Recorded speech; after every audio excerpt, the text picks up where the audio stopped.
알겠습니다. 요청하신 대로 베트남어를 완전히 배제하고 문맥과 등장인물의 역할에 맞게 자연스러운 한국어로 번역한 수정본입니다. 실력이 충분한 학생들은 곧 정예가 될 것이다. 전 문 선생님이 말했다. 반에서 상위 3명은 나와서 상을 받도록.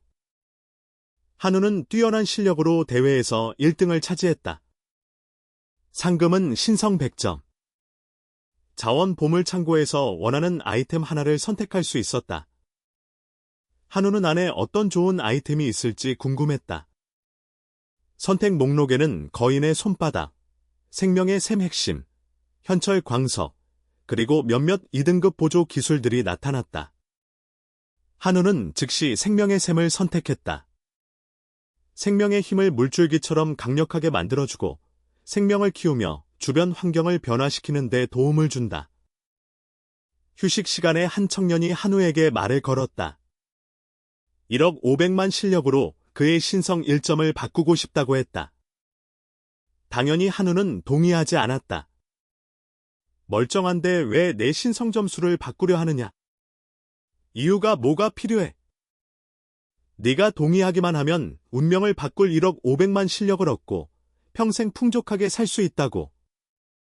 그 청년은 돈은 있었지만 신성이 하나도 없었기에 한우가 실력을 받을 것이라고 생각했다. 하지만 한우는 단호하게 거절했다. 그의 집이 비록 가난했지만 그 정도로 절박하지는 않았다.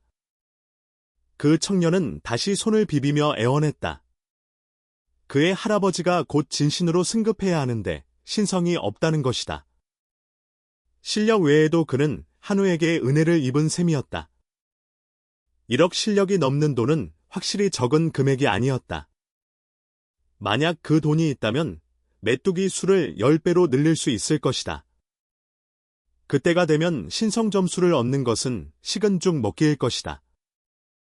한우가 교환에 동의하려던 찰나 전화벨이 울렸다.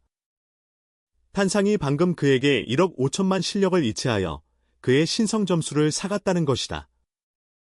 역시 대가문이 아가씨는 달랐다. 전화 한 통이면 1억 5천만을 15만처럼 바로 이체할 수 있다니? 그뿐만 아니라 탄상은 한우에게 한마디 덧붙였다. 신성 1점이 설마 1억 실력의 가치가 있겠어? 이것은 이곳에서는 그저 평범한 지식일 뿐이지만 이 세계 사람이 아닌 한우가 어떻게 알 수 있었겠는가? 1억 실력은 신성 1점을 응축할 수 있지만 반드시 자신의 신도가 만들어낸 신앙의 힘으로 응축해야 하며 그것을 사용하여 자신의 신성을 응축해야 한다. 만약 다른 신의 신앙의 힘과 섞이면 신성 응축률은 크게 감소한다.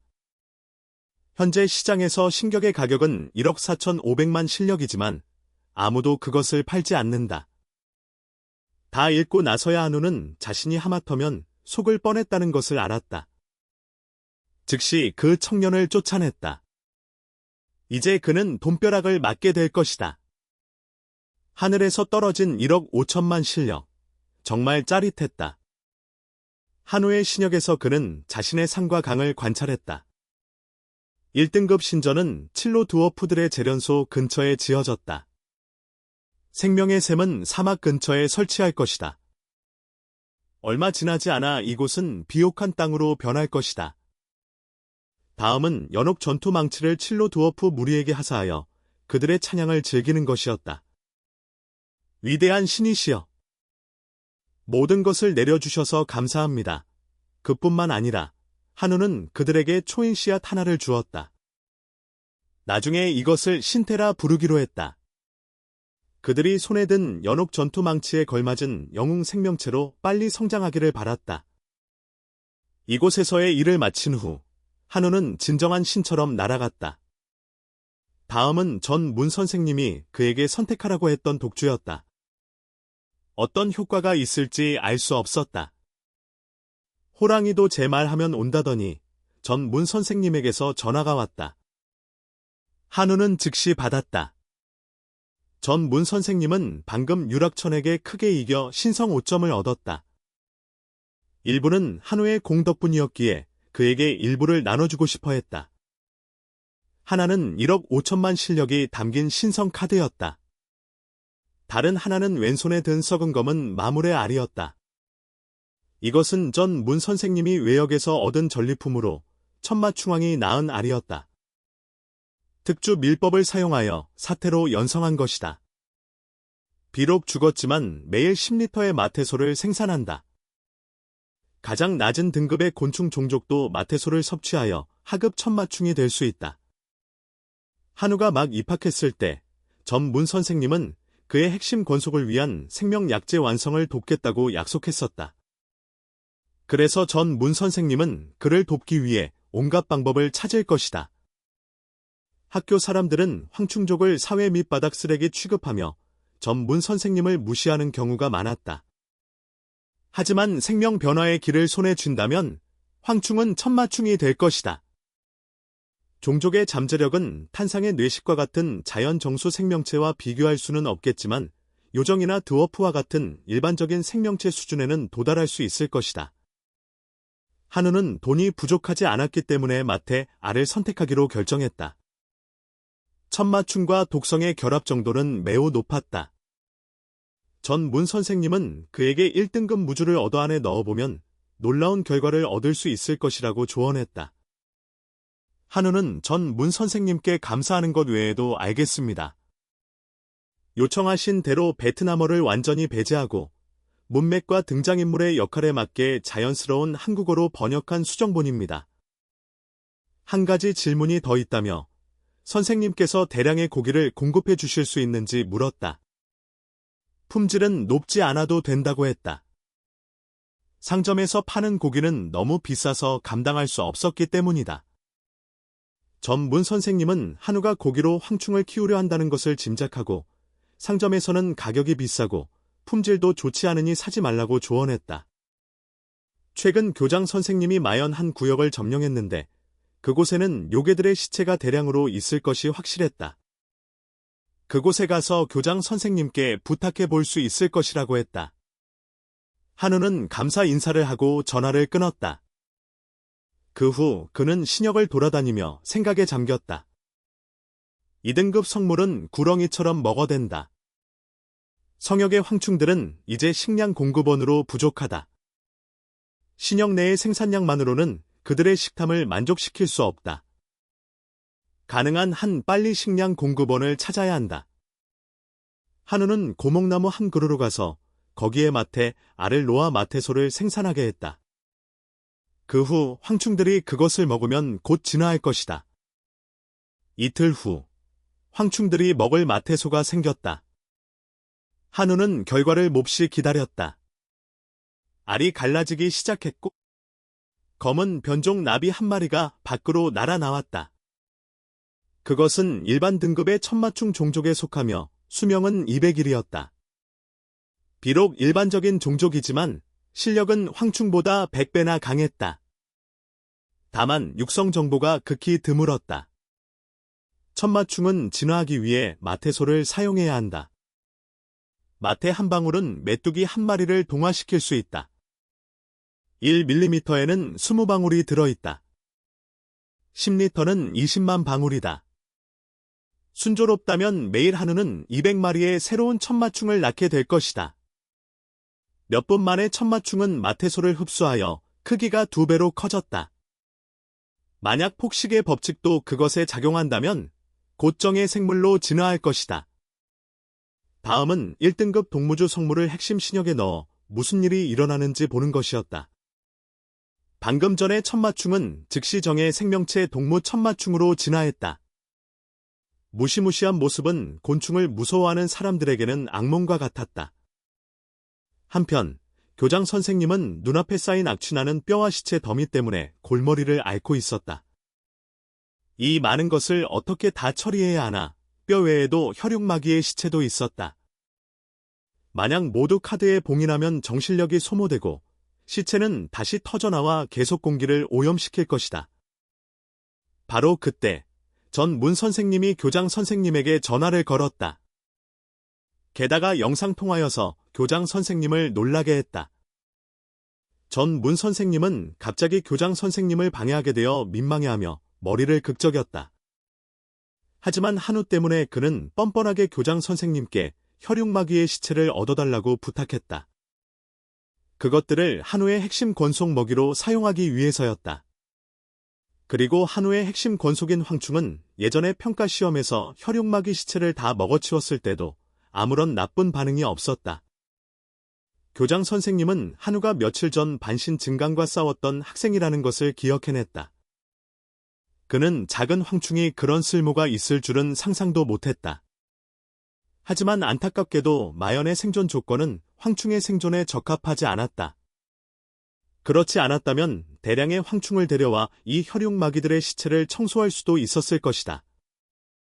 그래서 교장 선생님은 혈육마귀들의 시체를 카드 한 장에 봉인하여 전 문 선생님에게 주어 한우에게 전달하도록 해야 했다. 하루 후, 전 문 선생님은 다시 교장 선생님에게 전화를 걸어 100만 구의 혈육마귀 시체조차 한우의 메뚜기들 이쑤시개에도 부족하다고 말했다. 교장 선생님께서 장기적으로 공급해 주시기를 바란다고 했다. 뭐라고? 하루 만에 다 먹어치웠다고. 그런데 장기 공급까지 원한다고. 교장 선생님은 몹시 놀라 소리쳤지만 학교 책임자로서 냉정한 표정을 유지해야 한다는 것을 기억하고 표정을 가다듬었다. 혈육마귀 시체는 충분히 있지만 장기 공급은 무료로 줄 수 없네. 교장 선생님은 한우와 거래를 원했다. 실력 1개당 혈육마귀 시체 100구. 거래는 실력 1만 개부터 시작한다. 몇 분 후, 한우는 거래를 확정하고 카드를 긁어 즉시 실력 100만 개를 사용했다. 교장 선생님은 입을 떡 벌렸다. 며칠 후, 시기가 무르익었다. 수많은 동무천마충이 탄생했다. 알겠습니다. 요청하신 대로 베트남어를 완전히 배제하고 문맥과 등장인물의 역할에 맞게 자연스러운 한국어로 번역한 수정본입니다. 한우의 신역 안에서 그들은 살찌게 잘 먹여졌다. 이제 그들은 자신의 생명을 제물로 바쳐 은혜를 갚아야 했다. 그 대가로 한우는 다시 3가지 선택지를 얻었다. 첫 번째는 초인 생명체 거인 전사 5명, 두 번째는 3등급 기술 수정 독폭술. 권속이 초급 독폭술을 익힐 수 있게 해주며 영웅 생명체에게 주어 최고 등급의 독폭술까지 깨우칠 수 있다.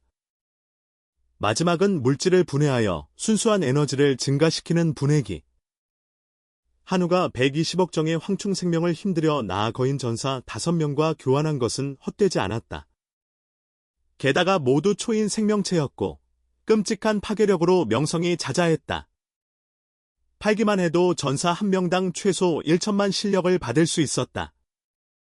한우는 스스로에게 진정하라고 돈에 눈이 멀어서는 안 된다고 다짐했다. 두 번째 선택지도 매우 매력적이었다. 3등급 독폭술과 천마충, 그리고 1등급 동무주의 조합. 정말 최고의 조합이었다. 하지만 그의 핵심 신역은 현재 3등급뿐이었다. 폭식의 법칙과 동무주를 얻은 후에는 더 이상 독폭술을 위한 자리가 없었다. 한우는 세 번째, 분해기를 선택하기로 결정했다. 분해기는 물질을 분해하여 에너지 수정을 얻어 권속의 먹이로 삼을 수 있었다. 극도로 높은 품질과 비싼 마법 법칙. 이 기계가 있다면 한우는 가만히 누워서도 돈을 벌 수 있을 것이다. 거대한 기계가 한우 앞에 쿵 하고 떨어졌다. 그는 시험 삼아 철광석 몇 개를 던져 넣었다. 5시간 후, 그는 3개의 귀중한 철 수정을 얻었다. 이것은 일부 특수 종족의 먹이로 사용될 수 있으며 단련 재료로도 사용될 수 있었다. 각 수정의 가치는 실력 5점. 이것이야말로 한우를 위한 장기적인 창업의 길이었다. 위대한 신이시여. 저희가 광석을 캐는 동안 망령의 공격을 받아 동료 3명이 다쳤습니다. 족장 신축께서 저 망령과 맞서고 계십니다. 부디 신께서 저희에게 신의 은총을 내려 칠로 드워프 부족을 구해주시옵소서. 신전에서 칠로 드워프의 가냘픈 목소리가 한우의 귀에 들려왔다.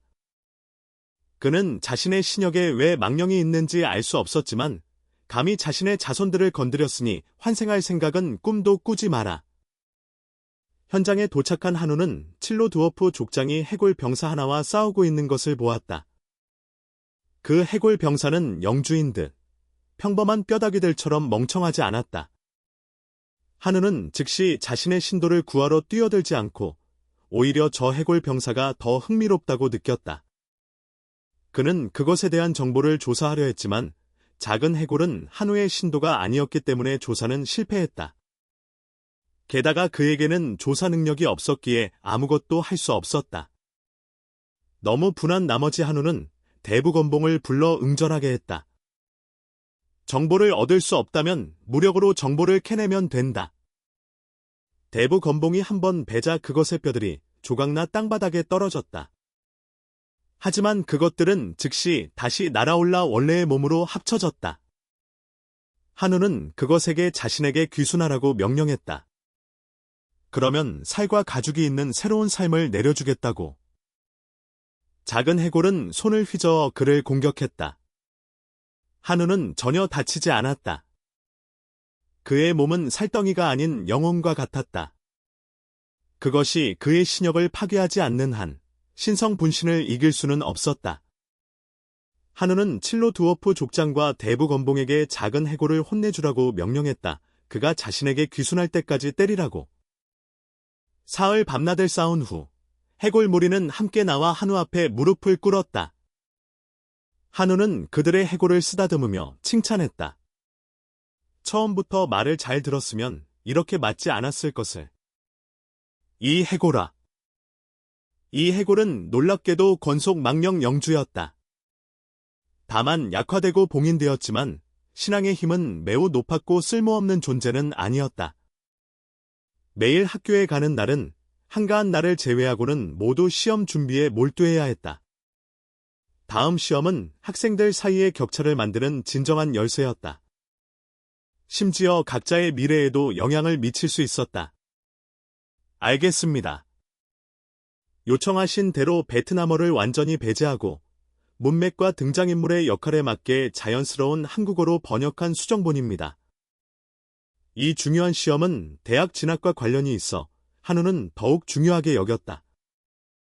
할아버지의 유언은 그가 혼란스러운 별의 바다에 있는 제국 수도 학원에 가서 부모님의 행방을 찾는 것이었다.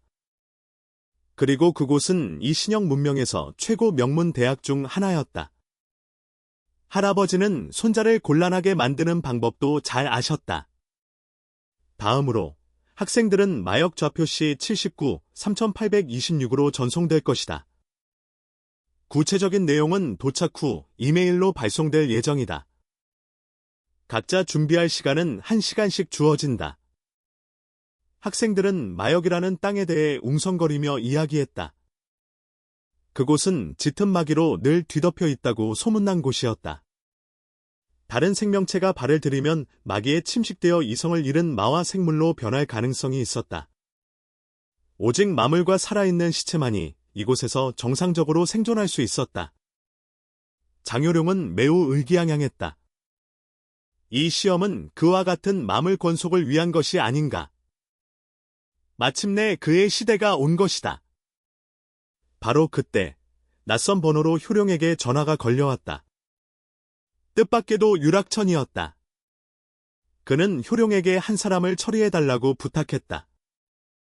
이름을 말할 필요도 없이 효룡은 그것이 한우라는 것을 알았다. 효룡은 이번에 유락천을 한번 도와주기만 하면 그는 분명 그를 박대하지 않을 것이다. 시험에 들어가기 전에 그는 그에게 아령 악마까지 지원해 주었다. 아령 악마는 영웅 생명체와 맞먹는 강력한 초인 생명체 종족이다. 유락천 이 자식, 이번에는 정말 크게 한판 벌일 작정이다. 시험이 시작되었다. 학생들은 권속으로 화신해야 했다. 매일 권속을 소환할 기회는 단 한 번뿐이며 매번 최대 100마리까지 소환할 수 있다. 평가 시스템은 임무에서 얻은 누적 점수를 기반으로 한다. 임무 목록은 경전처럼 길어서 생략하겠다. 우선 권속 화신을 선택해야 한다. 만약 화신이 죽으면 학생은 원래 모습으로 돌아온다. 하지만 만약 본체가 죽으면 그 학생은 그대로 죽게 된다. 한우에게는 4가지 화신 선택지가 있었다. 황충, 칠로 드워프, 대부 건봉, 그리고 약하고 장애가 있으며 봉인까지 된 해골 영주. 이곳은 마귀가 짙은 마연이었다. 한우는 즉시 방해받지 않기 위해 사령 종족에 속하는 해골 영주로 화신하기로 선택했다. 이 화신의 느낌. 한우는 처음 경험하는 것이었다. 롤러코스터를 타는 것처럼 순식간에 그는 살과 가죽을 모두 잃고 마른 뼈와 옷만 남았다. 마연은 망령과 마물의 천국이라는 말이 정말 틀리지 않았다. 화신한 후 한우는 인간일 때보다 오히려 더 좋은 느낌을 받았다. 그는 100마리의 폭식 황충에게 출격하여 이곳을 완전히 쓸어버리라고 명령했다. 하지만 1km도 채 날지 못했을 때 한우의 메뚜기 떼는 마귀에 당해 100마리 모두 죽어버렸다.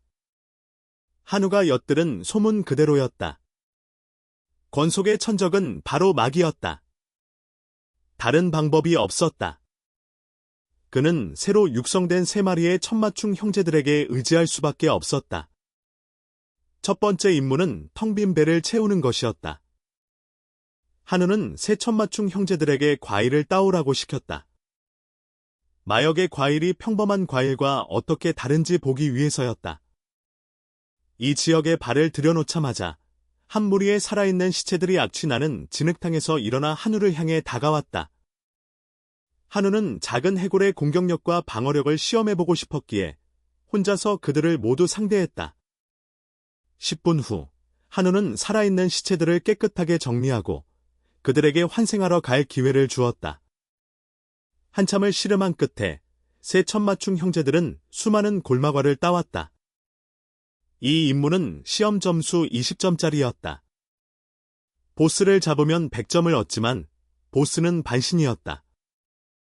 한우는 이길 자신이 없었다. 그렇다면 그는 양으로 질을 압도하기로 했다. 골마과 따기에 집중하기로. 하루가 지난 후 한우는 마역의 모든 나무를 벌거숭이로 만들었다. 남은 골마과는 하나도 없었다.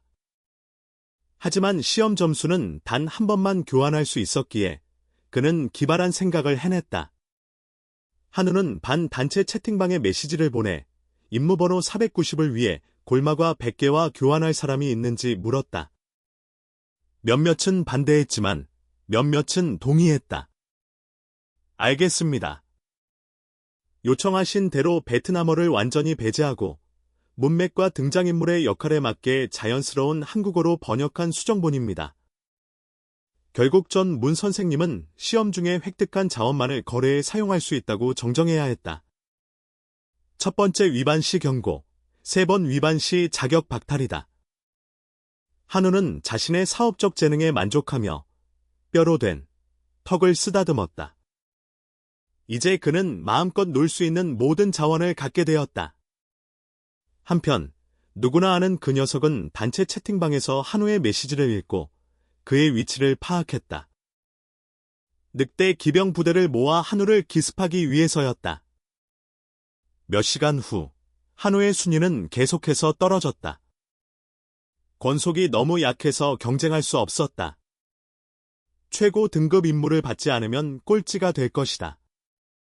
이제 어떻게 해야 할까? 갑자기 한 무리의 해골들이 한우 쪽으로 어슬렁거리며 걸어오고 있었다. 그는 나타났다 사라지기를 반복하며 계책을 꾸몄다. 영주로 화신한 후에 이 마른 뼈들을 제압할 수 있을까? 나를 알아보겠느냐? 한우는 천천히 그들에게 다가갔다. 해골 병사 무리는 즉시 그의 앞에 무릎을 꿇고 머리를 조아렸다. 한우는 입을 떡 벌리고 경악했다. 이건 정말 믿을 수 없었다. 단 한마디에 이렇게 충성스러운 부하들을 얻다니. 한우는 해골들에게 일어나라고 명령하고 남은 해골 병사가 얼마나 있는지 확인하기 위해 그들의 소굴로 자신을 안내하게 했다. 1시간 후 해골 병사들은 온갖 친척들을 모아 한우 앞에 집결시켰다. 심지어 늑대 기병을 탄 멋진 초인 망령 해골 기사까지 있었다. 한우는 이번에 대박을 터뜨렸다. 행운도 실력의 일종이다. 해골 기사가 자신의 출신을 소개했다. 그는 일찍이 제1군단의 일원이었다. 혈육마귀 부대와의 대결 중 그가 이끌던 부대가 대군과 분리되어 어쩔 수 없이 이곳에 주둔하게 되었다. 매일 좀비와 살덩이 마귀들의 침략에 맞서야 했기 때문에 병사들의 수는 날이 갈수록 줄어들었다. 그래서 병사들은 힘을 높이기 위해 골깃과를 찾아 나서게 된 것이다. 이미 한우의 병사가 되었으니 그는 그들을 더욱 강하게 만들어 줄 것이다. 그의 머릿속에 또 다른 새로운 아이디어가 떠올랐다. 다음 날, 한우의 순위는 거의 180위까지 곤두박질 쳤다. 이것은 그가 행동할 기회이기도 했다.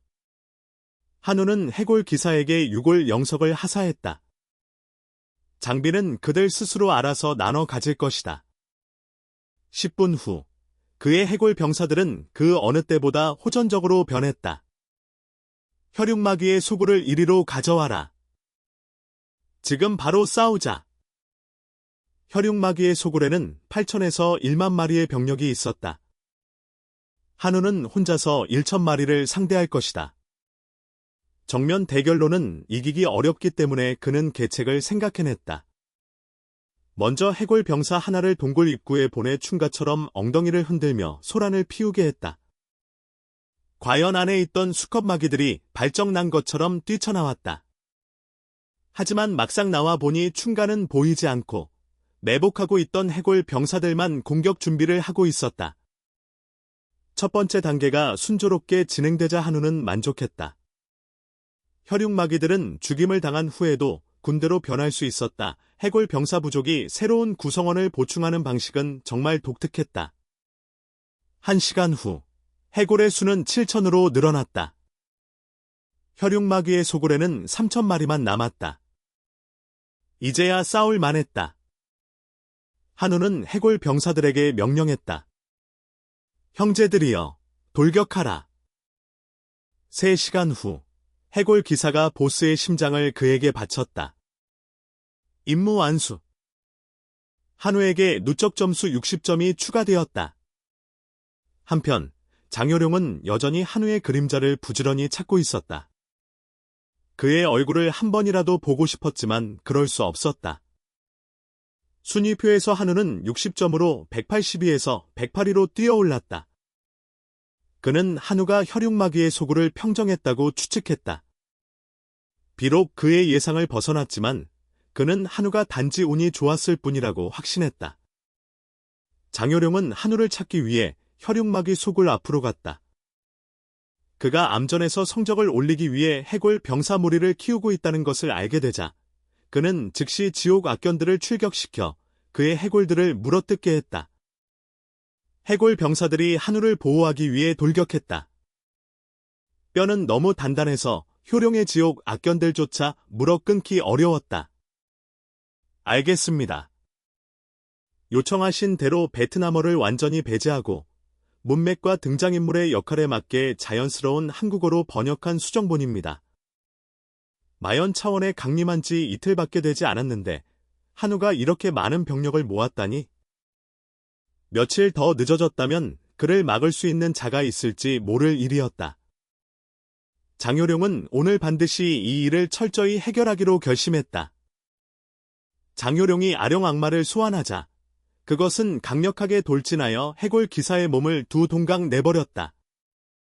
한우는 그 둘 사이에 언제부터 이런 원한이 쌓였는지 알 수 없었지만 그가 갑자기 군대를 이끌고 자신을 공격해왔다. 장효룡은 극도로 약 올리는 투로 대답했다. 네가 내 눈에 거슬려서다. 지옥에나 가라. 아령 악마가 한우에게 정면으로 일격을 가했고 그는 멀리 날아갔다. 해골 병사들은 즉시 복수를 위해 아령 악마에게 달려들었다. 장효룡은 그들이 그저 쓸모없는 뼈다귀에 불과하여 자신이 나설 가치도 없다고 판단하고 군대를 물렸다. 덤불 속에서 한우는 가슴을 움켜쥐고 일어섰다. 다행히 해골 영주 화신은 부활할 수 있었다. 멍하니 서 있는 해골 병사들을 본 한우는 즉시 모든 병력을 이끌고 이곳을 떠나라고 명령했다. 현명한 자는 때를 알아 나아가고 물러설 줄 아는 법. 오늘 한우는 장요룡에게 패했지만 다음번에 만나면 반드시 그를 조상님 뵈러 보내줄 것이다. 장요룡은 한우가 시험에서 물러날 것이라고 생각했지만 철수 명단에 그의 이름은 없었다. 그뿐만 아니라 그의 이름은 여전히 순위표에 남아 있었다. 장요룡은 한우가 죽은 척하여 자신을 속였다는 사실에 격분했다. 그는 즉시 한우를 찾아 날아갔다. 이번에는 시간을 낭비하더라도 반드시 끝까지 추격하여 죽여 한우가 살아남지 못하게 할 작정이었다. 하지만 현장에 도착했을 때는 텅 비어 있었다. 한우는 이미 오래전에 병력을 이끌고 다른 곳으로 떠난 뒤였다. 장요룡은 악령 사냥개들에게 100마일 반경 내에서 한 구석도 놓치지 말고 그의 행방을 찾아내라고 명령했다. 장요룡에게 기습당한 후 한우에게는 5천여 명의 해골 병사만이 남아 있었다. 그는 즉시 그들에게 골정석을 하사하여 번식 속도와 전력을 빠르게 높이도록 했다. 골정석을 흡수한 후에도 그들의 실력은 여전히 제국 수도 학원의 눈에 들기에는 부족했다. 더 획기적인 성과가 필요했다. 한우는 임무 목록을 훑어보았다. 64번째 임무는 타락마족 부락을 소탕하는 것으로 시험 점수 80점과 2등급 기술 수정 연주 화구를 얻을 수 있었다. 타락마족은 음흉하고 사악한 토착 생물이지만 실력은 평범했다. 이런 하찮은 것들이 80점의 가치가 있다는 것은 그 규모가 분명 100만을 넘는다는 것을 증명했다. 한우는 그들을 자신의 해골 병사로 만들 수 있으니 나쁘지 않았다. 그리하여 한우는 타락마족 부락을 목표로 출발하여 그들의 영역을 평정하기로 했다. 2달 후, 회의실에서 교사들은 다시 자기 학생들에 대해 자랑하기 바빴다. 한 사람이 고의인지 아닌지 모르게 전 문 선생님에게 비꼬듯 물었다. 선생님 반에 이전 평가 시험에서 1등했던 한우 학생이 있지 않았습니까? 이번에는 왜 그림자도 보이지 않는 거죠? 유락처는 이 기회를 틈타 불난집에 부채질하듯 말했다. 한우는 원래 운이 좋았고 교활해서 1등을 했을 뿐입니다. 본성은 약해 빠졌는데 전 문 선생님께서 보물처럼 여기시니 갈수록 오만방자해지는 겁니다. 전 문 선생님은 유락천에게 교육자의 본분에 맞게 말조심하라고 경고했다. 하지만 유락천은 입만 살아서 계속 떠들어댔다. 제가 틀린 말 했습니까? 한우 저 녀석은 쓸모없는 놈입니다. 아무리 많은 자원을 줘봤자 벽에 진흙 바르기일 뿐입니다. 전 문 선생님은 분노를 참지 못하고 유락천에게 이번에는 한우가 우승할 것이라고 장담하며 신성 10점을 걸고 내기를 하기로 결정했다. 유락천은 신성 10점이 없었지만 신직이 있었기에 내기에 끼어들었다. 이번에 그는 천라지망을 펼쳐놓았으니 한우가 돌아올 기회조차 없을까 두려웠다. 거저 주는 것이나 다름없는 이 신성 10점을 놓칠 수 없지. 제3급 질병 신직을 걸겠습니다. 그리하여 내기가 성사되었다. 한우가 임무 시작부터 누적 점수 80점 이상을 획득하기만 하면 성공으로 간주하기로 했다. 알겠습니다. 요청하신 대로 베트남어를 완전히 배제하고 문맥과 등장인물의 역할에 맞게 자연스러운 한국어로 번역한 수정본입니다. 고등학생에게 80점은 매우 어렵지만 일단 성공하면 인류 학교들의 주목을 받게 된다. 비록 1등은 아니더라도 확실한 위치를 확보할 수 있다. 황량한 타락마족 명지에 처음에는 수백만 마리의 타락마족이 살고 있었지만 이제는 10만 마리도 채 남지 않았다. 남은 자들은 모두 한우에게 귀순하여 그의 해골 병사 수를 90만 마리까지 늘려주었다. 다음으로 남은 10만 마리 역시 그의 해골 군대 앞에 항복해야 할 것이다. 20분 후 한우의 지휘 아래 해골 병사들이 완승을 거두었다. 3마리의 해골 병사가 캐나다 마법을 사용하여 살아남은 타락마족들을 초인 망령체 부활 해골로 변형시켰다. 한우는 해골 기사보다 더 강한 해골이 있다는 사실에 다시 한번 놀랐다. 게다가 부활 해골은 다른 해골 병사들에게 마법을 걸어 그들을 더욱 강하게 만들 수도 있었다. 이대로라면 한우의 대구는 조금의 손실도 입지 않을 것이다. 해골 기사가 전장을 휩쓸며 한우에게 전리품을 바쳤다. 1등급 성물 화구법봉. 이것을 핵심 신역에 추가하면 권속에게 1등급 화구를 방출하는 힘을 증폭시킬 수 있다. 실력 무기가 될 수도 있다. 또한 생명을 촉발하고 증가시킬 수 있는 치면의 근원도 있었다. 이것이야말로 한우의 메뚜기 떼를 위한 보물이었다. 수백만 강병을 손에 쥔 지금 한우가 저 장요령 따위를 두려워할 이유가 무엇이겠는가? 우선 임무를 완료하고 누적 점수 80점을 추가했다. 한우는 즉시 70점짜리 임무를 받아마연 토착 종족에게 가서 혼란을 일으키기로 했다. 한우가 해골들을 이끌고 활개치고 다닌 지 사흘 후 그는 꼴찌에서 4위까지 순위를 끌어올렸다. 이러니 전 문 선생님이 그를 보물로 여기지 않을 수 있겠는가? 4등이면 뭐 어때?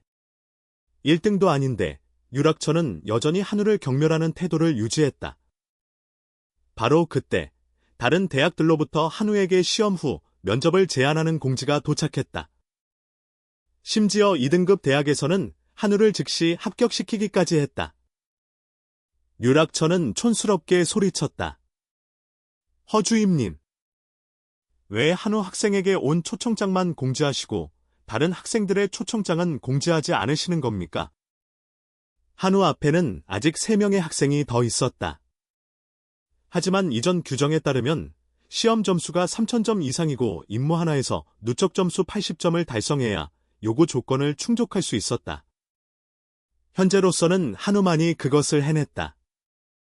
다음으로 탄상 역시 방금 80점짜리 임무를 완료했다. 총 점수가 3000점을 넘어 즉시 다른 대학들로부터 초청을 받았다. 유락처는 스스로를 안심시켰다. 한우가 1등만 하지 않으면 내가 내기에서 이긴 거야. 유락처는 장요령에게 연락하여 더 이상 한우를 노릴 필요는 없다고, 그가 남은 세 임무 중 어느 하나도 차지하지 못하게만 하면 된다고 일러주었다. 장요령은 고개를 끄덕이고 90점짜리 임무를 노렸다. 한우는 마지막 세 임무를 살펴보았다. 80점짜리 임무는 사악한 마족 나무인간 숲을 소탕하는 것이었다. 90점짜리 임무는 우마 부족을 섬멸하는 것이었다. 100점짜리 임무는 흑암 개구리 인간 반신을 섬멸하는 것이었다. 그의 총 점수는 3000점을 넘어 순위표에서 3위를 차지하고 있었다. 만약 두 임무를 더 완료할 수 있다면 1등을 넘어설 수도 있다. 하지만 쉽지는 않다. 하지만 그에게는 2000만이 넘는 해골 병사, 2명의 영웅 생명체, 그리고 많은 다른 초인 생명체들이 있었다. 그래서 우선 한우는 우마 부족을 완전히 섬멸하기로 했다. 그때 우마 부족에서는 장요령이 먹고 살기 위해 다른 녀석과 손을 잡고 우마를 공격해야 했다. 우마는 몽둥이를 들고 두 놈의 머리를 한 방에 후려쳤다.